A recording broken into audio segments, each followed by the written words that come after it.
உதிரி உதிரியான வெஜ் பிரியாணி ஈஸியாக பண்ணிடலாம் குக்கர்லேயே. பார்க்கலாமா? குக்கரை சூடு பண்ணிவிட்டு கொஞ்சமாக தேங்காய் எண்ணெய் நெய்யும் விட்டுருக்குறேன். அதில் பல்லாரி, பட்டாணி, கேரட், பச்சை மிளகா, அவரைக்காய் எல்லாம் சேர்த்துக்கிறேன். காய் வதங்கிடுச்சு. இஞ்சி பூண்டு பேஸ்ட்டு, தக்காளி சேர்த்துக்கிறேன்.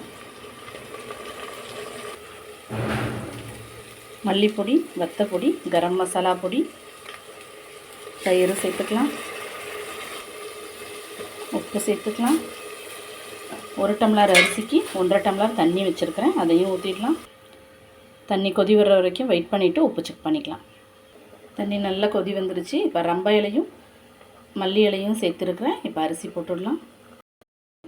மீடியம் டெம்பரேச்சர்லேயே நார்மல் லெட் போட்டு மூடி வச்சுருந்தேன். இப்போ தண்ணி இறுகிருச்சு. இப்போ சமப்படுத்திட்டு குக்கர் மூடி போட்டுடலாம். விசில் வரணும்னு ஒரு 4 மினிட்ஸ் வச்சா போதும். ஃபுல் மீடியம் ஃப்ளேமில் வச்சுட்டேன். கரெக்டாக 4 மினிட்ஸ் வச்சுட்டு கேஸை ஆஃப் பண்ணிவிட்டு 10 நிமிஷம் கழித்து குக்கரை ஓப்பன் பண்ணணும். 10 நிமிஷத்தில் உதிரி உதிரியான வெஜ் பிரியாணி ரெடி.